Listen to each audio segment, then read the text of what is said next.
Okay, let's jump right in. Yeah, sounds good. So today we're doing a deep dive into this really interesting ancient text. It's a commentary linked to a teaching from the Buddha. That's right, yeah. And we've got the source material here. It tells this story. Mm. It's about some monks living in a place called Bhaddiya. Right, Bhaddiya. And our plan, really, is to unpack this story. I mean, it seems pretty specific on the surface, right? Mm-hmm. But we want to pull out the teaching behind it, look at the insights about, focus, what really matters. Priorities, yeah. Because it turns out this stuff is actually super relevant, even now. It really is. And what's kind of amazing, or maybe a bit funny, is the issue that started it all. Uh-huh. These monks getting, well, really distracted by something that sounds kind of trivial. It does sound that way at first. Yeah. So let's paint the picture from the source. The teacher, the Buddha, he was staying in the Jatiyavan. The Jatiya forest. Exactly, near the city of Bhaddiya. Okay. And the main characters here are, well, a group of monks living right there in Bhaddiya. Yep. And the text uses these specific words like quankwai or uyuta. It means they were busy, like really diligent. Diligent. Okay, but Yeah. diligent about what? That's the key, right? Right. And it wasn't exactly meditating or studying. Mhm. The source says they were super busy with decorating their sandals. Paduka Oh, it's sandal decorating? Seriously? Like putting patterns on them? Or Well, the text doesn't specify the style, no mention of glitter or anything, but it really emphasizes how much time they spent on it. Okay. It says they were decorating all sorts of sandals. It even lists them. Made of grass, Don't read. bark, Bark sandals? Wow. palm leaf, even wool sandals. Okay, hold on. Grass sandals. Wool sandals. This wasn't just like one favorite pair. They were putting major effort into a whole collection. Seems like it. Serious effort. The source actually says they were doing it themselves. Right. Karantipi, Right. and also getting other people to do it for them. Karantipi. Whoa. Okay, so this wasn't just a little side hobby then. This was a major preoccupation. Definitely taking up significant time and energy. All right, so here's the crucial question.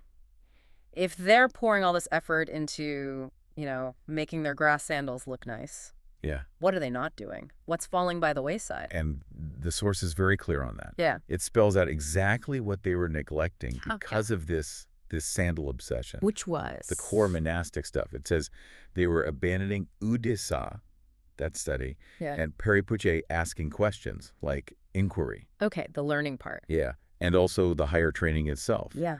Adisele, which is higher morality. Mhm. Adhihisata, higher consciousness or meditation. Mm-hmm. And adhipanya, higher wisdom. Wow. Okay. So basically, the entire reason they were monks, the deep study, the ethics, training the mind, wisdom, all of that was put on hold Yeah. so they could focus on wool sandals. That's quite a contrast. It really is. It shows how even seemingly small things can just pull you way off track from what's important. So did anyone notice this was happening? Other monks, maybe? Oh, absolutely. It sounds like it's pretty obvious. Yeah. The source says other monks saw what was going on, and they criticized it. The word is uchadava. They weren't impressed. Not at all. They were quite critical, and they actually went and reported the whole situation to the teacher, to the Buddha. Okay, so the complaint lands. Teacher, the monks over in Bhaddiya, they're really, really into their footwear right now. What did the Buddha say? Does he think it was silly? No, not at all. He took it seriously. The source says he criticized them, Gariyatha, quite pointedly, actually. Uh-huh. And his words really cut straight to the issue. He basically said, bhikkhus, monks, you came here for one reason, but you're busy doing something else entirely. Wow. The Pali is, Tome anyene kichena agantva anyasmieva kiche uyuta. You came for one purpose, but you are busy with another purpose indeed. That's incredibly direct, isn't it? Puts the whole problem right out there. Exactly. It highlights that clash between their, stated goal as monks and what they were actually spending their time doing. And this whole situation, the sandals and the criticism, that's what led to the teaching. Precisely. He then gave a teaching in verses, a gatha, to explain the underlying principle here. Okay, so what was the core message? What did the verses say? Well, the teaching kind of lays out two different ways things can go, two paths. The first one describes what happens when you, lose focus. Right. It says, roughly, those who abandon what should be done, that's akicca, and instead do what shouldn't be done, akicca panake yardi. Okay. And they do it while being arrogant Hmm. and negligent or mindless. Well, their defilements just increase, their isavavakani. Got it. So Ignore the important stuff. Focus on the unimportant stuff, especially if you're doing it with pride and without awareness.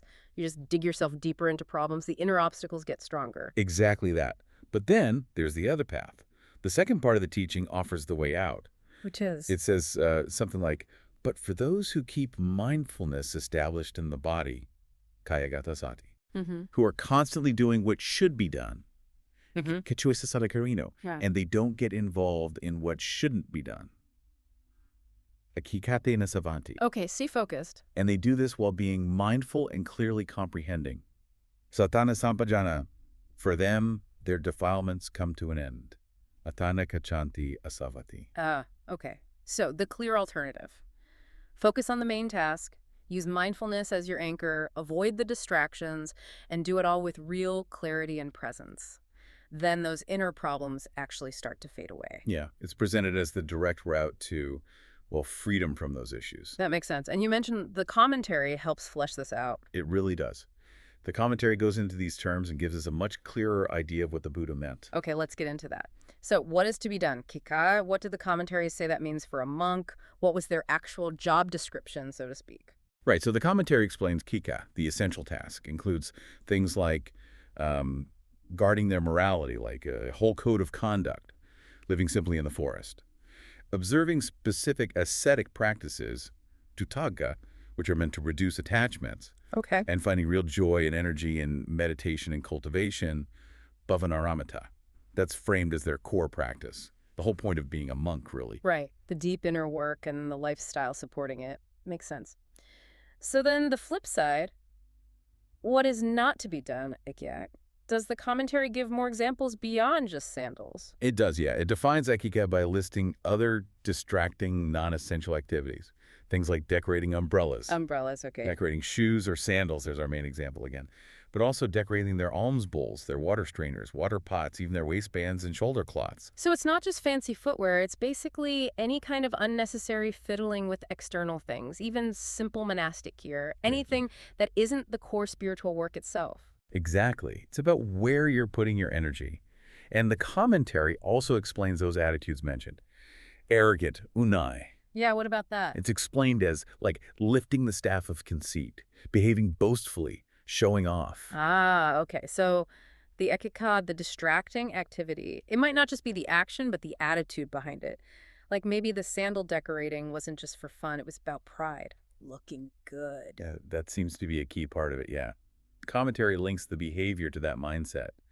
And then negligent, pamatan, is defined simply as abandoning mindfulness, losing presence. Right. So if you're not mindful, and maybe you're a bit caught up in ego or conceit, that's when you're really vulnerable to getting sidetracked by all the non-essential stuff. Makes perfect sense, doesn't it? It's not just that distractions exist, it's that our inner state makes us susceptible. Totally. So how do you fight that? The teaching mentions mindfulness established in the body, kayagata sati.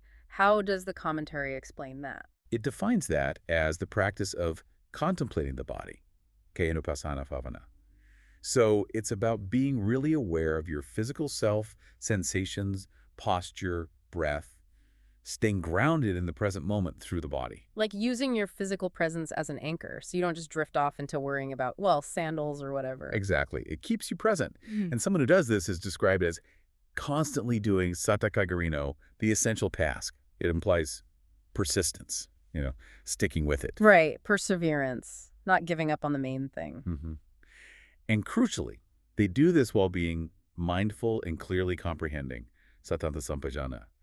And the commentary breaks down that clear comprehension part in a really helpful way. Oh, yeah. How so? It talks about 4 aspects of it. Understanding. 1, what's actually beneficial for you, satya.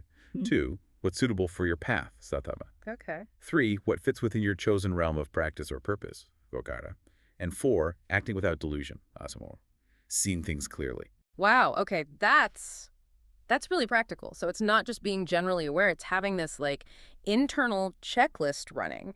Is this useful? Is this appropriate for me right now? Is this actually helping me move towards my goal? Am I seeing this clearly or am I kidding myself? Exactly. It's like an internal compass for navigating all the choices and potential distractions.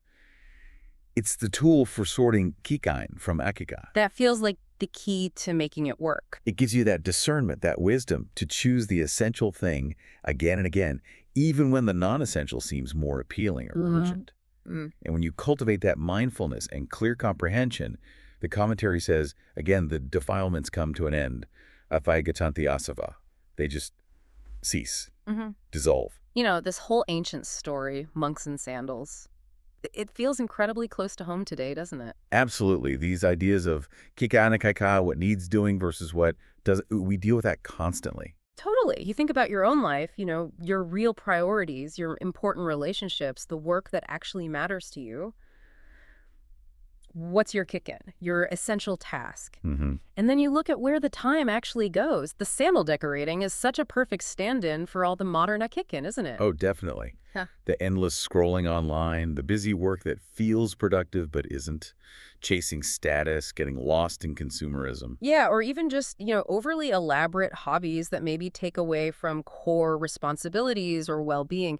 Anything that pulls you from your actual priorities. Yeah. Your personal kick-in. And just like those monks, our own state of mind plays a huge role. That arrogance today could be, ego, wanting to look busy or successful, comparing ourselves. Right. And negligence is often just that lack of awareness, that mental drift, falling into habits without really thinking about them. Yeah, it's not just that the distractions are there, it's that we often meet them with a mindset that lets them hook us. Exactly. Which brings us back to mindfulness and that clear comprehension, sampajanya. They're not just ancient concepts, they're like super practical tools for right now. How so? Well, mindfulness just helps you notice in the first place. Oh, wait, I'm scrolling again, or I'm getting stressed about this unimportant detail. Okay, the noticing. And then clear comprehension is that next step, asking those questions. Is this actually beneficial? Is this suitable? Is this aligned with what I really care about? Am I being clear-headed here? It gives you that moment to pause and choose. Exactly. To pause, see clearly, and consciously redirect your energy back towards your kicca, towards what truly matters. Yeah. It's like your internal guidance system in a world full of noise. Love that. Okay, so bringing it back to the original story, what happened to those monks, the ones obsessed with their sandals, after they heard this teaching? Well, the source wraps it up pretty powerfully. It simply states that at the end of the teaching, those monks attained arahantship. Wow. Arahantship. Yeah. So they reached a very high state of spiritual awakening. That's right. They managed to make that shift from the akicca of sandals back to their true kicca, their core practice, and it took them all the way. That's pretty incredible, from sandals to enlightenment. It shows the power of redirecting focus, doesn't it? And the text also adds that the teaching wasn't just for them. It benefited others who were listening too. Right, so the lesson wasn't just about monks and sandals, it was universal. Exactly. Which is why this ancient wisdom, sparked by something seemingly so minor, still resonates so much today.